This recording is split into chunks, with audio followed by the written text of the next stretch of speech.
We have joining us tonight, all the way from America, Ali DiGiacomo, who is a patient advocate, personal trainer, chronic illness social media superstar. I hope they don't mind me saying, with over 135,000 followers on TikTok alone, which is just mad. Ali, it's an absolute pleasure to welcome you onto the show. How are you doing?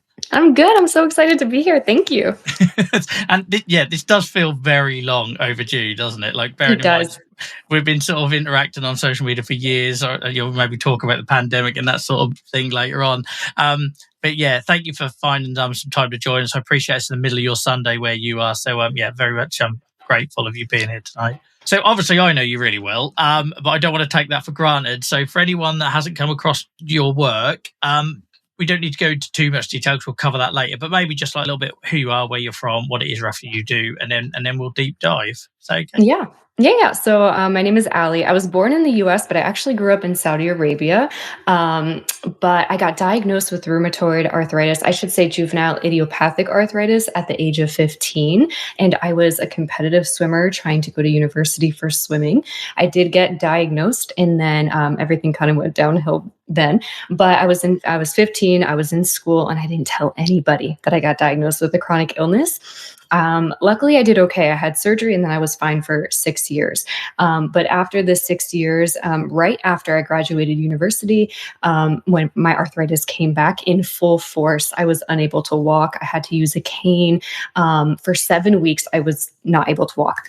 And then I started taking medication and going through that journey still alone. So I didn't know anybody with an autoimmune disease, let alone RA. So I decided, after going through this alone for another 5 years, that I was going to start talking about it on social media, because I just craved connection. Like, I craved talking to somebody who got it. So I made my first post, and I did hashtag the drug I was on. And with that, I met so many people on the same drug. And then I met people my age with rheumatoid arthritis, and I was like so excited, and my life completely flip-flopped. And then I started to bring awareness that way. And then when COVID hit, I started to make kind of silly videos about having a chronic illness. And that's when my TikTok took off and Instagram took off. And I went from knowing nobody with an autoimmune disease to knowing thousands, which to me is crazy. So, and know everybody in that community knowing you and your story as well. But it's really fascinating you said in that introduction. We'll dig into that a little bit, because you're not the first person that's come on the show with JIA and said about how you didn't share it and everything. I was one of those people as well who didn't do that, having been diagnosed at 12 years old. And then that big flare around the time of university, that is such a common theme that I really need to do more research on, because I think we've now had 3 people on the show with JIA that have said, I thought it was gone, doctors told me I was gravy, etc. And then it came back with a bang and I wasn't equipped for it.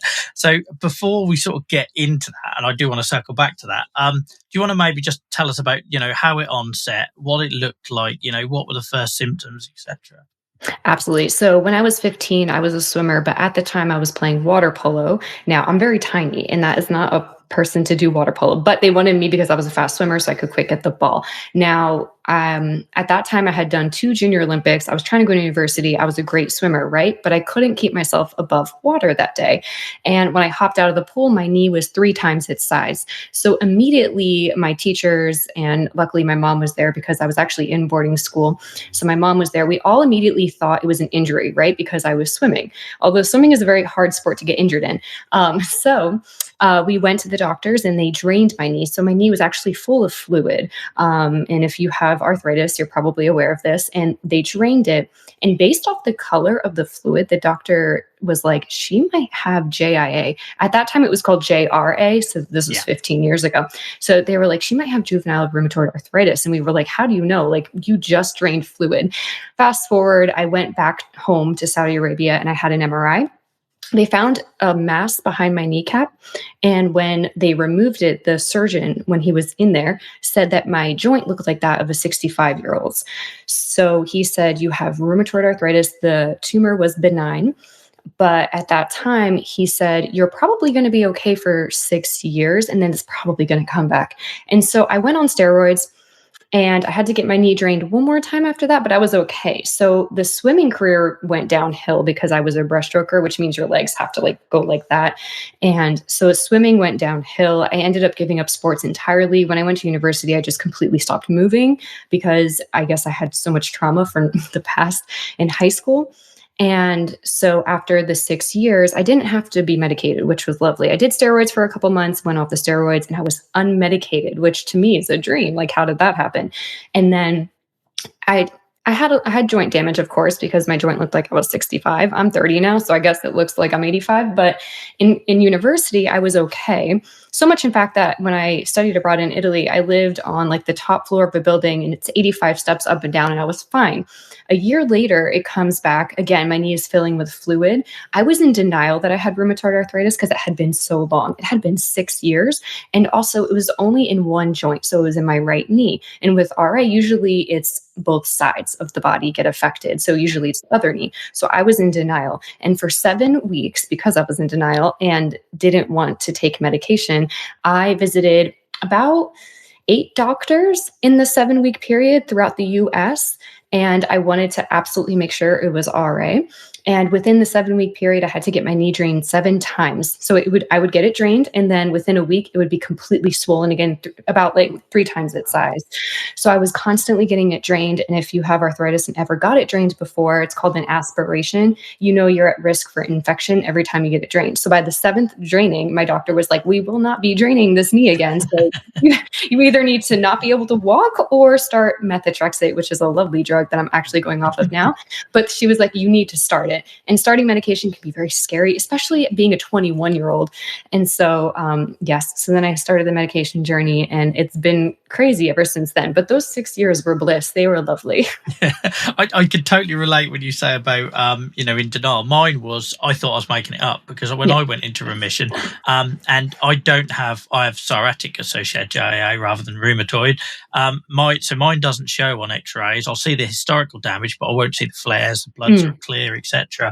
And I can't tell you then when you have a period of remission, how it is, like you say, you either in denial or you think you're a fraud, and suddenly that seed is planted that you almost like carry for life every time you keep flare and remiss. I don't know if that's something you sort of, did you find you got over it, or does that still happen when you go into remission? You think, oh, this will be it now, I'm pleased. So I actually haven't gone into remission since then. So the denial phase ended on the 7th draining, where she was like, no. Actually, also the denial ended because shortly after that, I started the medication. I had surgery again. So I had arthroscopic knee surgery. It's pretty invasive. It's not pretty intense. It's easy. They just go in there, shred it up, suck it out. Super easy. But it was my second one, and I did it about 4 months after. Pretty fascinating that the surgeon said you had 6 years until you have to do the surgery again. And he was like, to a T, like 2 months away from the 6 year mark, I had to have surgery again. And the doctor, the denial set in. So I was sitting in the doctor's office and I was waiting for the results, right? So I'm 21 at this time. I'm like, I bet you they're going to come in here and tell me it's not RA. Like I hyped myself up. I was like, it's not. She like waltzes in. I remember she was like skipping in. She must have had a really good day. And she was like, yep. She was so excited. She's like, oh, yep, it's RA. Like we thought. And I was like, like we thought. I was like, what? So that moment is when I was like, okay, I am no longer in denial. I have RA, so let's just move on and figure out how to live with this. So yeah, but since then I haven't really been in remission. I have been in a medicated remission for a short period of time, but I'm trying to get diagnosed with a second problem. So yeah, I've no more denial for me. And did they ever just have interest in my own sort of personal learning? I'm a lot older than you, but a big issue for people like me over here in the UK who have JIA and of that sort of 30 to 40 bracket now is that so many of us were told we'd grow out of it. So then we weren't prepared for when we didn't. Was that a conversation that happened with you, or was it just like you've got RA and therefore it's there for good? I actually didn't know you could possibly grow out of it. So that was never brought up with me and my American and Saudi doctors. So yeah, no, it's about 40-50% of us continue to have arthritis into adulthood. But yeah, so for me, the plan was always, by the time you get to about 16, you'll probably grow out of it. And then you go into remission at 16 and everyone stops. and then it comes back, and Yeah. you're not ready for it. So yeah, sorry, that's very selfish question because it was No, I love it. I'm kind of glad I didn't know about that. Even though I was already in denial, I'm glad I didn't know that it's possible to grow out of it. Yeah, no, I don't think that conversation happens so much now, but unfortunately, Yeah. yeah, back then that is what it was almost like this hope they would give you, but then it meant you had Yes. no plan B, you know? Yeah. So yeah, I feel like we should, because methotrexate always gets a bad rap. It comes up a lot on this show. I was on it from the age of 14 till about my mid-20s. It didn't end well, but I always say while it worked, and I'm grateful for that. What's your experience on methotrexate being? Oh, methotrexate. We have a long history together. Oh my goodness. I just actually injected it last night for the first time in my stomach. I've been injecting for 4.5 years. I've never done my stomach before. And I was so scared. It was like I was injecting for the first time. I'm not a fan, I must say. I get it, but I'm not a fan. So methotrexate, it was the first drug I've ever gone on for arthritis, rheumatoid arthritis. And I think with PSA too, it's like usually the first drug they throw at us So if you're newly getting diagnosed with rheumatoid arthritis, psoriatic arthritis, you'll hear methotrexate a lot. Like it's usually the first thing that the doctors give you. They usually give you a pill form, and then you can usually go to the injection form because people tend to tolerate the injection better because it doesn't go through your digestive system. But for me, I decided because I was 21, my mom was visiting me at the time. I had a new job. And I actually had to quit that job because I couldn't walk. And I was so excited. It was my first job out of university. I was a film student, so I was a production assistant on a reality show. And I was devastated to quit. It was the worst. And so pushing me to go on methotrexate, in the beginning, I avoided it, hence the 7 weeks. And then finally, I gave in. But I kind of had an understanding of what it was, but I did not want to look into it. And I didn't have social media at the time. So we didn't have what we have now. The internet wasn't what we have now, which is incredible. There's so much information out there. Like I can just do hashtag methotrexate on Instagram and find a ton of pictures, videos, and information. I just gave the drug to my mom and I said, please read the side effects. I don't want to know. Because I'm scared. So I started the drug. And I will say, I did feel like a lab rat when it came to going to the rheumatologist because they just throw so many drugs at you. And a lot of them didn't have good bedside manner and mine didn't. So I just felt really defeated and awful. So I do want to put that out there. If that's how you feel, maybe get a second opinion. They may tell you to take methotrexate, but maybe they'll sit with you and talk with you through it. Because most of the people who reach out to me on Instagram about methotrexate say they got the drug, but they're too afraid to start. And so I would say sit down with your doctor and ask a ton of questions. Let them all know what you're afraid of, and they'll talk you through it. And they're going to monitor you closely while you start it. So I decided to start it, and I didn't tolerate it very well. But in my mind, for some reason, I didn't have the option to opt out. So I thought I had to do it no matter what. So for me, I just felt very hungover. I had migraines. I had nausea. I would get to the point where I thought I was going to throw up and never did. At this point, I didn't know that it was a very low dose of chemo. And it's so low to the point that I don't even think we're allowed to call it that. But it's what it is. But it's so low. But I've been on the very highest. Quick to call it that, and I think unfortunately that's where it gets a bit stigmatized. It does. Yeah, because people say it's like a low dose of chemo, and I'm guilty of it. I said it all the time in the beginning of my Instagram journey, but it's not that because it's so low. It's 25 milligrams or less, and 25 is the highest that we can go on. I believe cancer patients take like 100 or more. It could be like in 4 figures as well. I think like if you're doing it intravenously and stuff like that, and I think as well, it's that lack of education, like you say. When you went on it, you didn't have nothing. I only had my doctor to listen to. I was just a kid, going on it. I think I was 14 about that sort of time when I started it. And I think that's why when we'll come on to the social media stuff that you do a bit later, but I think that's why it's really important, like how you show your lifestyle, how you're living with these medications. Because I know when I first started getting into social media, it was just a horror show. People took those side effects and they didn't talk about the benefits. They didn't talk about the 14-year-old Joel who was on a wheelchair, took methotrexate and suddenly wasn't in a wheelchair. So I think we have like a big responsibility, don't we, in these spaces? So we will come on to that, but I just want to jump in there and say a big thank you for what you do, showing a life with these drugs to try and counter some of that. Because it sounds like you've encountered it as well as myself. Yeah, the first time I started bringing awareness, I joined a Facebook support group, and it ended up being a bunch of ladies in their 80s. And I was like, I'm starting methotrexate. And the first thing someone said to me was, oh, my brother died because of that. And I was like, this is not where I need to live. Like, Yeah, no, yeah. yeah, I was like, I need to speak to someone my age because I don't need to speak to an 80-year-old woman about this. Yeah, it was nuts. It's exactly why we stream on Twitch and do the podcast, because, like, we run Facebook groups and that works for lots of people, and there might be people watching this live on Facebook who are in those support groups, but we've got to do more, I think, to try and create spaces where people feel comfortable getting that information on a level that is a peer to them, and I had similar experiences, as a kid with arthritis, sent to village halls, community groups where it's basically just people in a circle complaining about how much everything hurt, and it was kind of this window into my future I didn't want, so I'm sorry you had that experience, but it's so common. Yeah, I laugh about it now, but at the time I was like, I need community, this is rough. Yeah.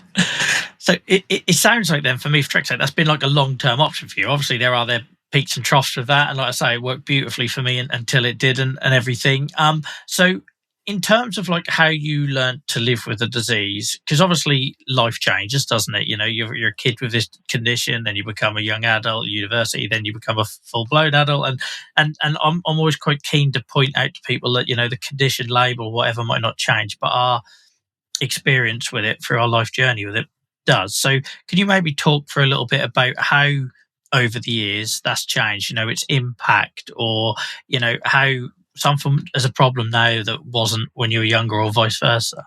Yeah. So what I'll talk about is, I guess, like work to begin with, because when it came back, I was in a job and I've grown so much. So little me, 21-year-old me, in her first job out of school, I woke up one day not being able to walk, right? So my knee was so swollen and I tried to hide it with jeans. I put my tight jeans on, I tried to hide it, and I went to work and I was limping. Like, I didn't want to tell anybody because I was too afraid to get fired, which you can't do, it's illegal. Yeah. And so I'm just like trying to hide it. And I'll never forget this. The guy I was working with, my coworker, was like, you better hide that or else they're gonna notice and they're gonna let you go. And I was panicked. I was like, oh my God, this is my first job. Like, I can't let my chronic illness get in the way.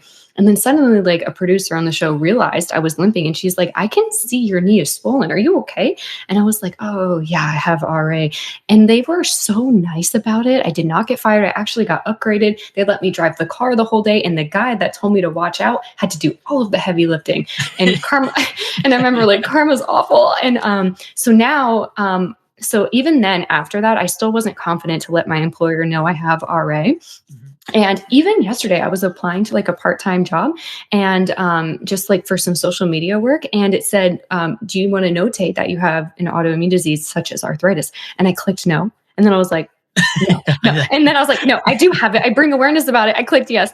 And so I was like, you know what? No. So I've really like grown over the years to just accept the fact that I have a chronic illness, and I'm very vocal about it. And I'm no longer afraid to talk about it and like let my employer know. Like when I was working at a gym, I had to start infusions, and I'm like, hey, I'm going to have to take one Thursday off a month. Like, this is what it is. I wasn't asking, I was telling. Yeah. So over the journeys, it's been really hard with work and dealing with that. But I feel like the older I get, the more wise I get and the more badass I feel. And I'm no longer afraid to talk about it and to bring awareness about it. I mean, there are so many people with autoimmune diseases. I'm sure your employer may know one or two. So yeah, but it's been a journey. I'm not going to lie. Yeah, and that is awesome you had that experience, because like I say, we get a lot of bad experiences, and unfortunately it takes that one bad experience to then cloud your, like, I'm 40 years old this year, and I still think every time I have a day off because of my arthritis, I'm going to get fired. And then I have to talk my auto sort of like thinking out of that, and it is all because of something that happened, like, especially I think for us, when you develop these conditions as kids, I spent a year in a wheelchair as a kid with my arthritis, and the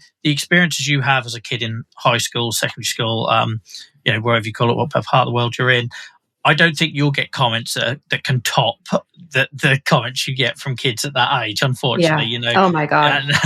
And unfortunately that carries on it for me anyway. It carried on into adulthood, so then the minute I get sick, I can't show weakness, and this doing the advocacy stuff, and I'm sure doing the stuff you're doing on social media and everything, is like, for me, it's almost been like a self-learning exercise. Like, I've got to practice what I preach. I've got to challenge my instant thoughts sort of thing. So I'm glad you had a good experience, because it's not always the case. It's not. No, it's not. And yeah, again, I do practice what you preach. Like, even when I go to the doctors, I'm like, I need to advocate for myself. I literally talk about this all the time. Like, yeah, we do need to practice what we preach. So yeah. I spend all day answering DMs telling people what they should ask and say. And then I see my rheumatologist that I've had since I was 12 years old. So he's like a second father figure, and I completely freeze up. Like, it's embarrassing. Everyone would unfollow me on social media if they saw me in the rheumatologist room, because I just look like a fraud. But it's that relationship, it's that history, it's that the stigma and the baggage that you carry, with Mhm. these things. So yeah, sometimes it's easier said than done, but I'm working It on is. it. Me too.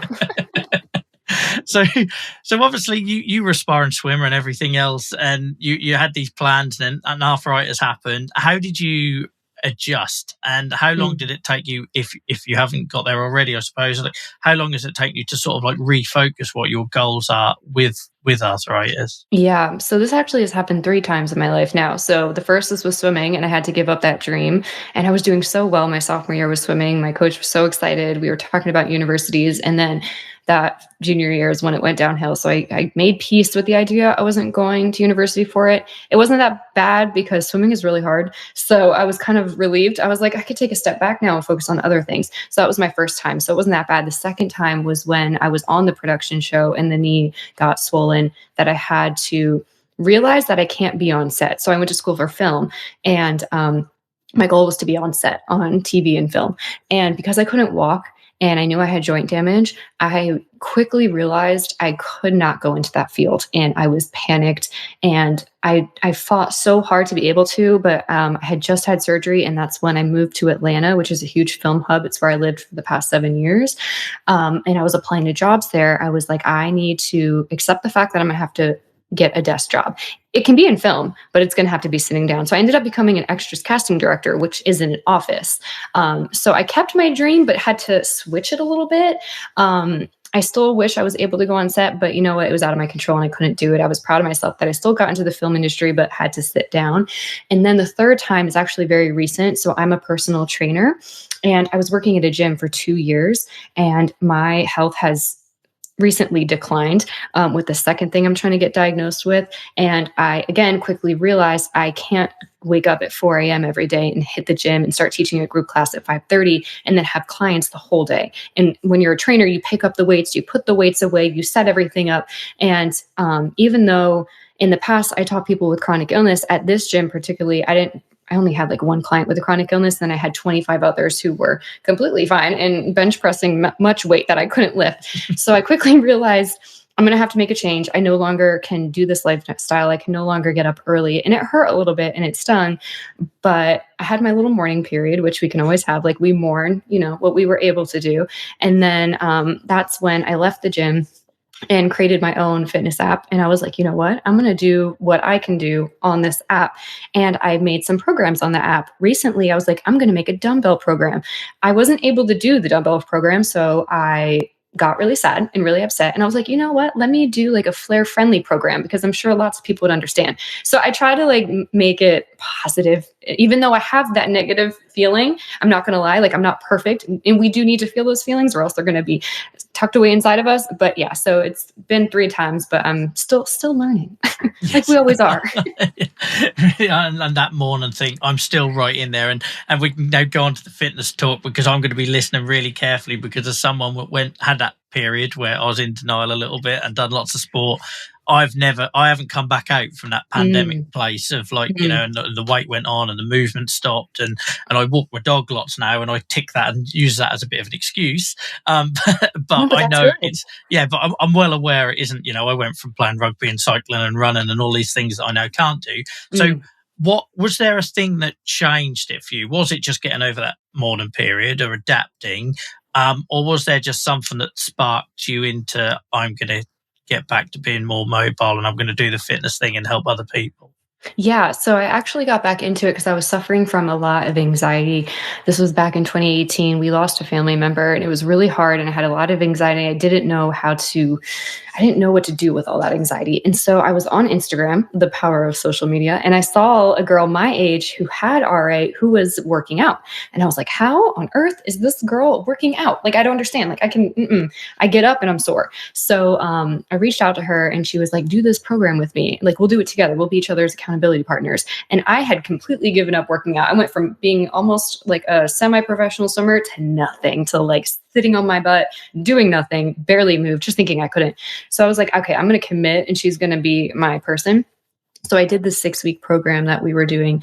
And by the 6th week, I would have no morning stiffness when I woke up, and I was seeing the benefits. I was like, oh, this is why the doctors tell us to work out. This is why my mom was telling me to work out. Like, oh my God, I was wrong. Like, and it was just like a light bulb went up, and I was like, oh my God. So when you strengthen the muscles surrounding the joint, you live easier. And I was like, this is nice. And the work I was doing was body weight. So I didn't have to lift weights. I was just kind of like bouncing around, and I modified as needed. And that was the wake up call. And then I became obsessed because I felt better. So I can always thank her because she kept me accountable. She would text me like, did you do it? It would be like 10 p.m. And I was like, I'm gonna go do it. But I need so one yes. of those. Yeah, yes, I will be your person. Yeah. And you would terrify me, and I'd do it. I know I would, because your energy Yes. and enthusiasm. But it's so true what you said about the muscles. So I had a physio tell me this. So I had lots of back and neck problems over the last couple of years. I was convinced I was flaring. I was convinced there was something going on. Got lots of scans, and ultimately they found, apart from a little bit of historic damage, it's simply the fact that I went from being 11 stone, I can't put that into kilograms, let's say 75 kilo sort of rugby player, to 90 kilo now. And the physio was saying like everything is now unsupported. You know, all your joints are unsupported, your spine is unsupported, everything was really tight, and now it's not. And that was really hard to hear. Mhm. But I needed to hear it, and I found myself having these conversations with other people. Like, well, they'll be raging at me about, they went to rheumatologists and they said, you know, lose weight, moves more. And yes, there is more delicate ways that some of them doctors can put it, and I know they're Mhm. not always great at that, and I've been on the end of that. But there is method in that madness, in that, you know, every time, I forgot, there's a calculation, isn't there? For every pound of weight you're carrying, it's so many pounds extra pressure on a I think it's joint, like and all this. 5 pounds. Yeah, it's like 1 pound Yeah. off is like 5 pounds on your knee. Yeah, yeah. Yeah, and all that Mhm. sort of stuff. And you know, yeah, it's a really hard thing to hear. And Mhm. the trouble I've had is I've dipped in and out of it. So I've had periods, I've had summers, normally when the weather's better, I've got a little bit back into running, and the knees have been fine. The back's ached a bit, but the knees have been fine. And there's no reason not to. There's no reason not to cycle. I've got an awesome bike sitting right beside me, and all this sort of thing. So what's your advice, I suppose, for someone like me for keeping on the path, you know, because I've made them little gains, and then I've had a bad day, and then it's all fell off again.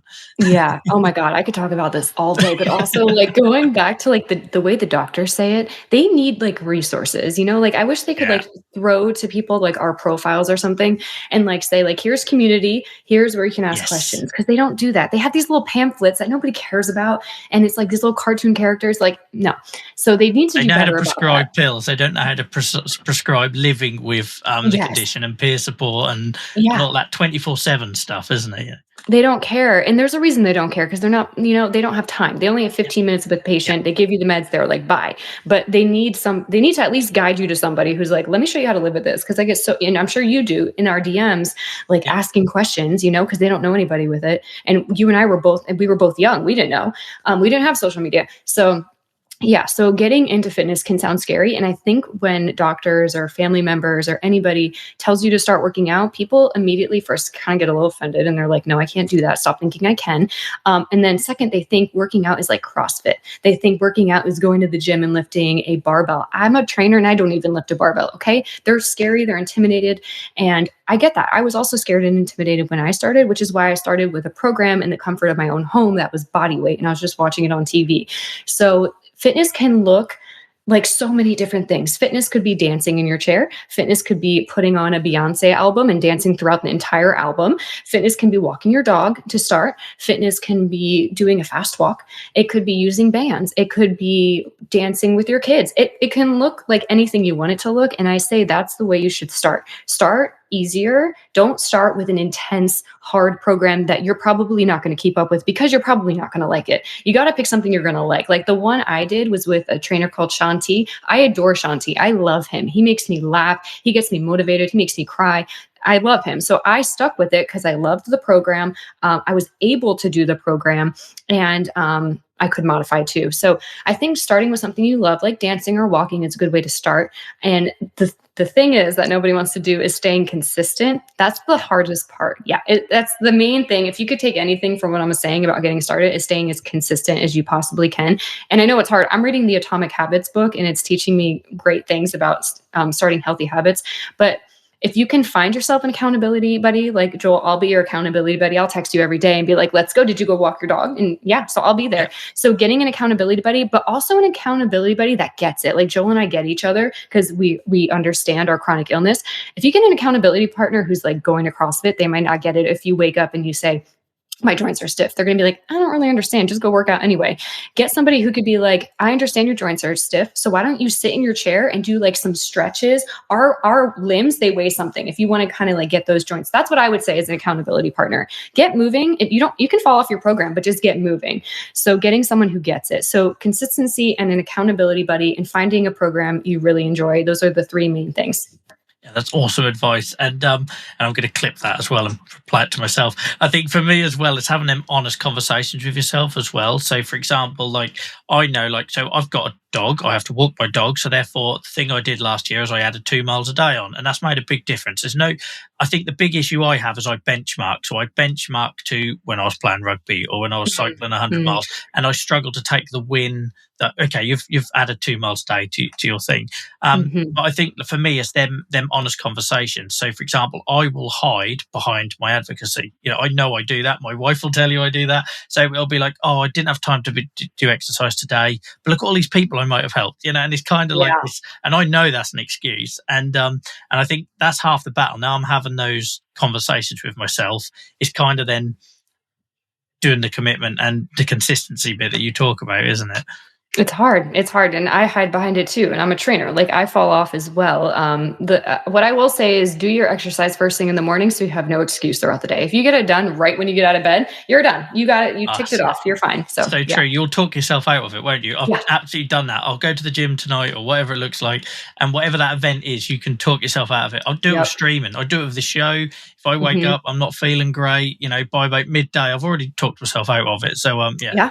Do it first thing. Put your shoes, put your trainers next to your bed with your outfit on before you even get up to pee and brush your teeth. Get that outfit on and you're good. You're going to go out and do something, walk your dog, dance, go to the gym, whatever it is. You got to get it done.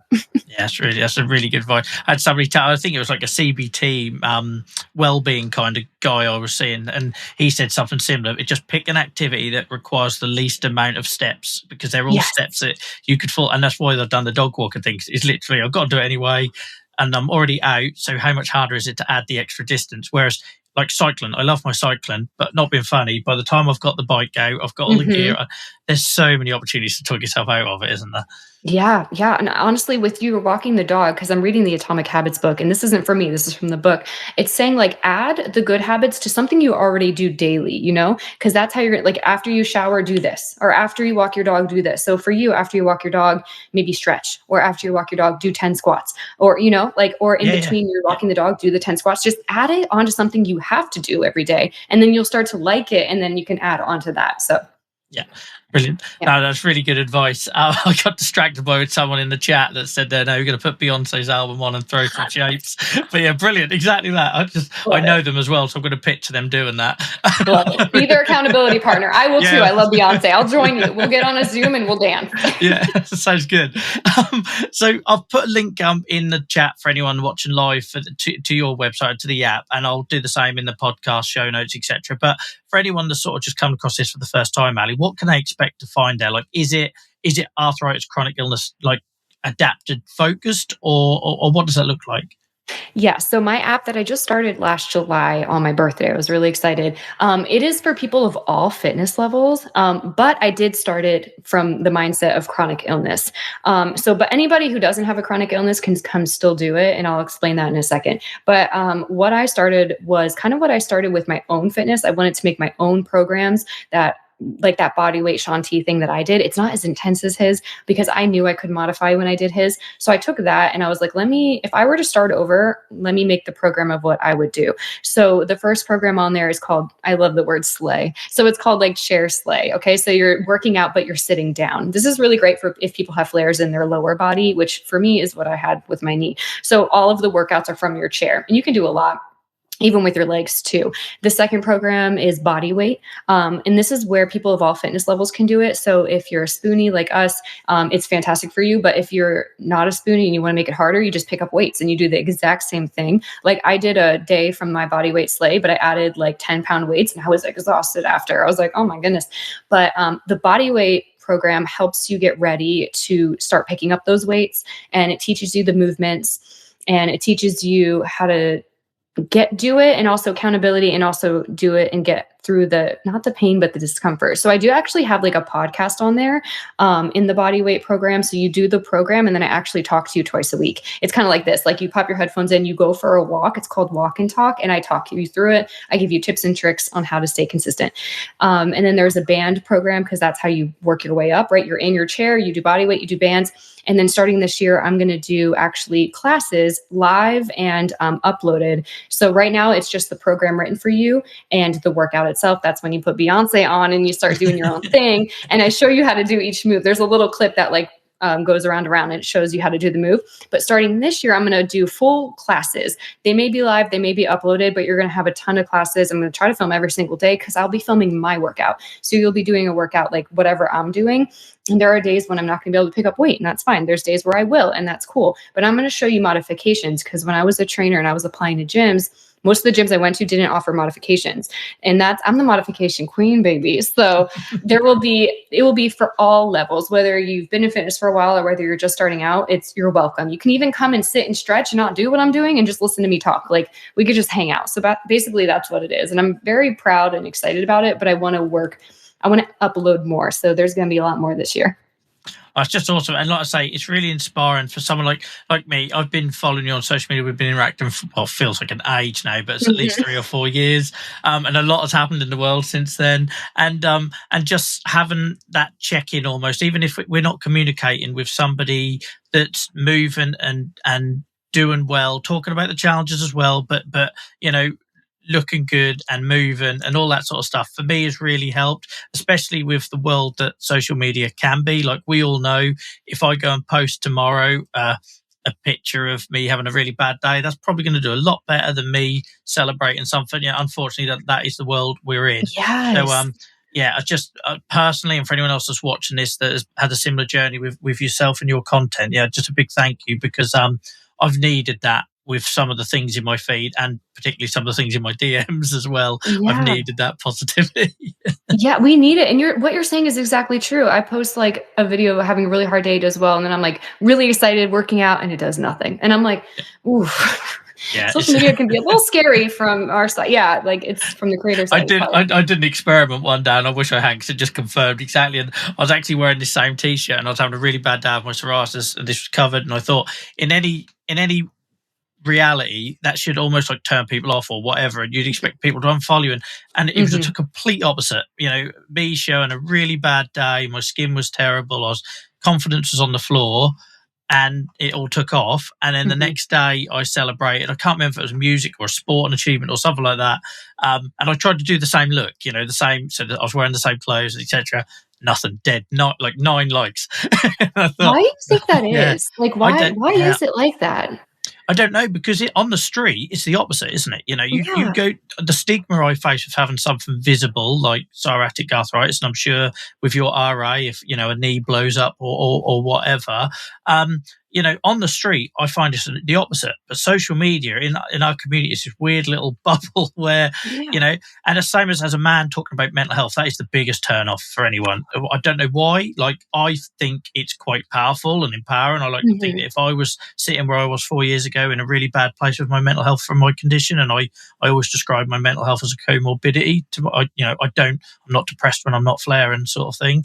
And I find that quite empowering and liberating. But no, it's the complete opposite. That is like the biggest turn off. But you can share pictures of your rashes and it blows up. It's surreal.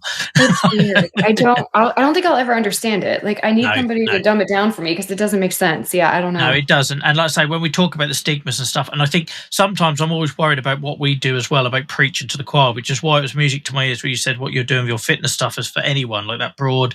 Because, I will go to conferences and you'll have those conferences about lived experience or whatever, and they're the empty ones. Them rooms are empty because Mhm. the people that are there are already converted. And I think that can happen sometimes on social media where, people that want to see the bad side of our condition are already converted. They're Yeah. embracing that, etc. And the ones that only want to do the celebratory, thriving kind of thing, switch off from all of that. So I think that's where we have to work hard to broaden the work we do. And I think that's why what you're doing is really good, because coming back to what we said earlier in the show with the methotrexate thing, it would be so easy just to take to social media and talk about how terrible that is, how it can Mhm. make you sick and what it does to you, the physical effect. We've all been there.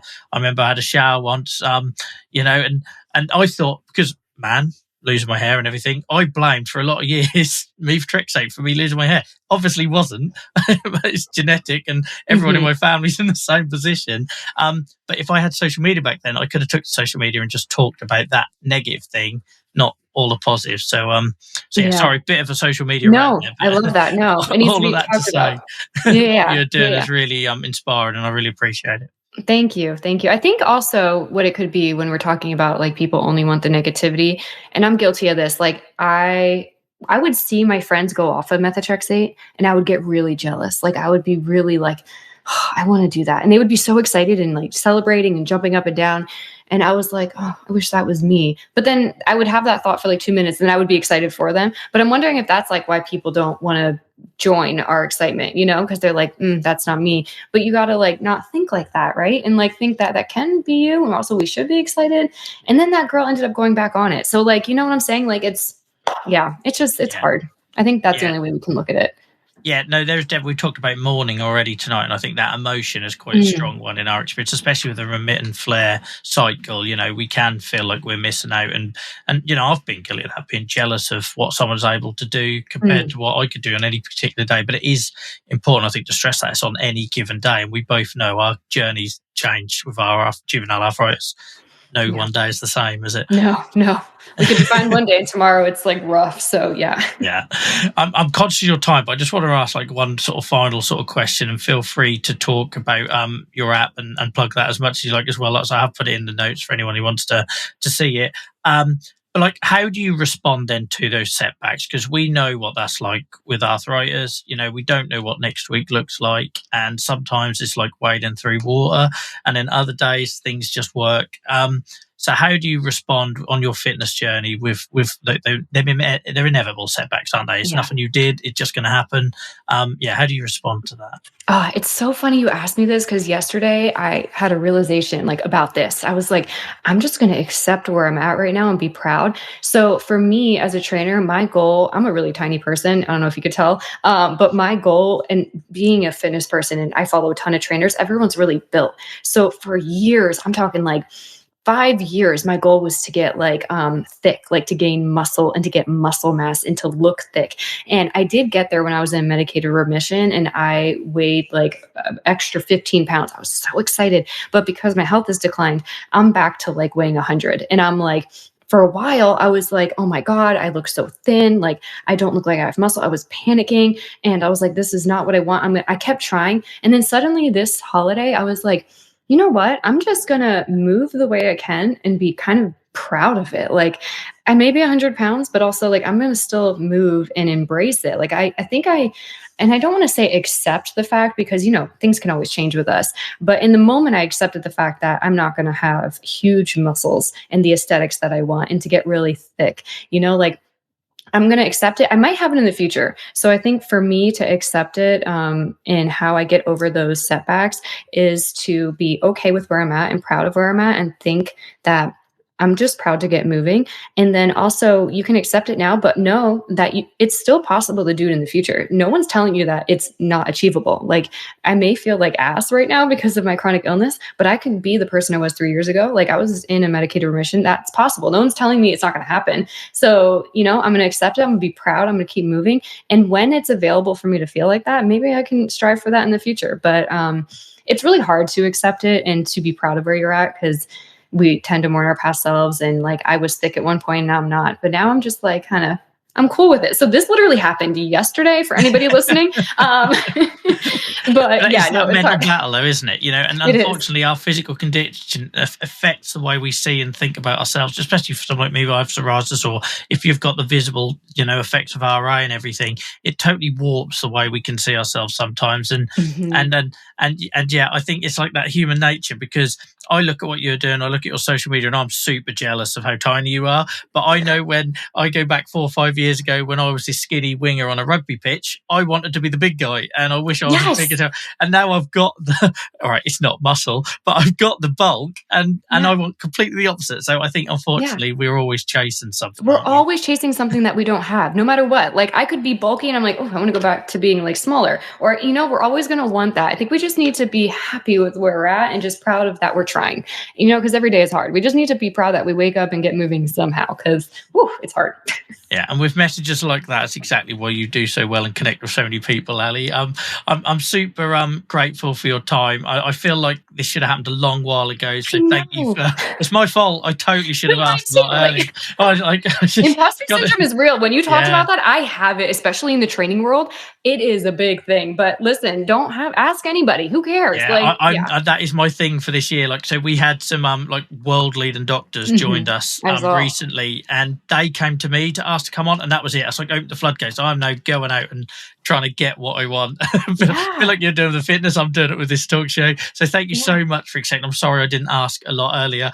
And also, just on behalf of anyone else that was in my position, especially during the pandemic, your content and your the work you're doing on social media really did, pick me up at times when there was a lot of doom scrolling going on, and a lot of people willing to provide the content for that doom scrolling. So thank you for all that you've done on social media. And I suppose I should at this point give the opportunity for you to tell people where they can find you on it.